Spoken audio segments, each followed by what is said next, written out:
I'm not one to believe in paranormal or spirits, but this happened and I don't know how to explain it. I was walking with my friend Dale trick-or-treating, as well as some kids that were my mum's friends' kids. We were walking near a small bridge to get to an island known as Seabrook Island. It's a small neighborhood but high middle class, and I know the area like the back of my hand.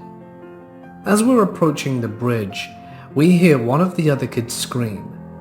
We turn around, and in an instant, the kids were gone. The decoration and the whole surrounding area had all their lights turned out. It was as if in an instant, we were warped into a different dimension. We shouted to see where the kids went, but there wasn't a soul in sight. Feeling anxious, we started running around. The neighborhood didn't look like itself, and eventually, we reached a park with a green ladder and metal slide on a concrete floor.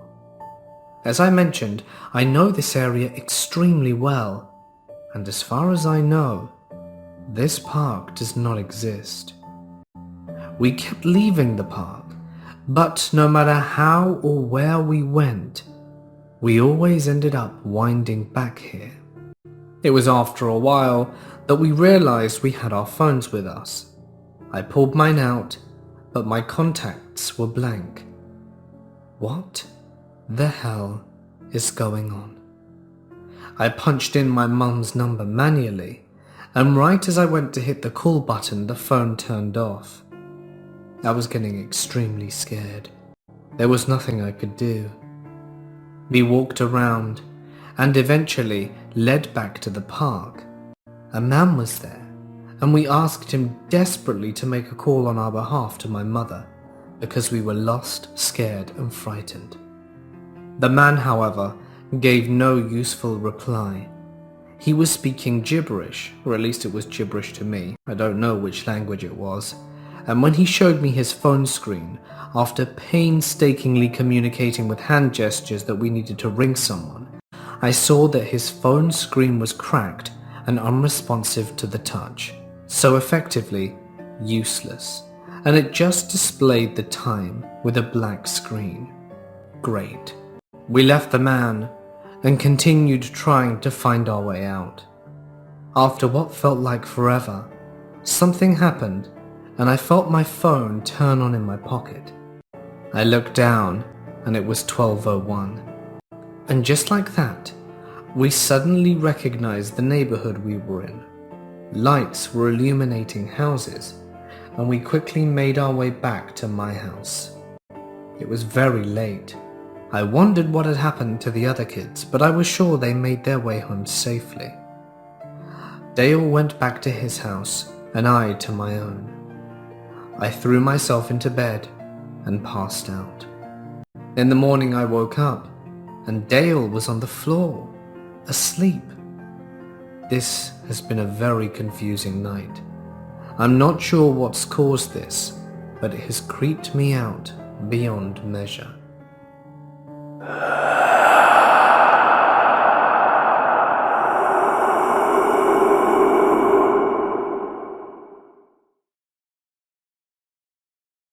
It was around Halloween of 2017 that our 4-year-old son introduced us to Blue Mommy. He had learned to talk about 6 months prior, but it was mostly just nonsense talk for a while. That is, until he introduced us to Blue Mommy. At first, we figured it was just an imaginary friend or something, or like a way to make me jealous by claiming he had 2 mommies. We weren't entirely sure, but it was only when we began to ask more about Blue Mommy that me and my husband started to get a little creeped out. According to him, Blue Mommy was almost exactly like me in every way, except for a few key differences. Blue Mommy has all blue skin with long dark hair and all white eyes. We knew that because we asked him to draw her for us one time. Blue Mommy also picked him out of his crib at night and then turned off all the lights without ever having to touch any of the switches. And the thing that really got our attention was when he told us that Blue Mommy's arms and head are covered in bandages because she has a lot of boo-boos. And for those of you that are unaware, boo-boo is what we called any kind of graze or cut. He added that Blue Mommy never, ever smiles, but we later determined this was because she had no mouth. He also told us that Blue Mommy could take her head off and it would still talk like there was nothing wrong. It also happened to be the case that Blue Mommy really didn't like Daddy, and the way our son said it with this big, wide smile was honestly one of the creepiest things I'd ever heard. He told us all this stuff for maybe a year or a little more, and then it suddenly just stopped.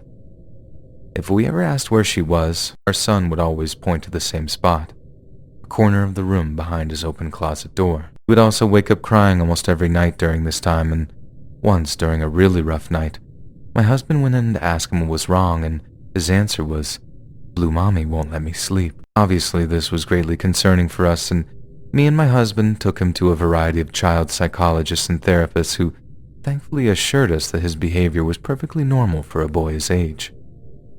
Some kids have an overactive imagination, only they can't distinguish between what's real and things they've just made up. So as much as there really was no such thing as Blue Mommy, and I won't have a bunch of cranks telling me it was a ghost or whatever, it didn't mean our son wasn't actually suffering in some way. Thankfully, he grew out of the habit, like I might have mentioned, and we moved on to the next child-rearing hurdle that faced us. We laughed about it these days and say stuff like, you know how kids say the funniest things? Well, kids can say the creepiest stuff, too.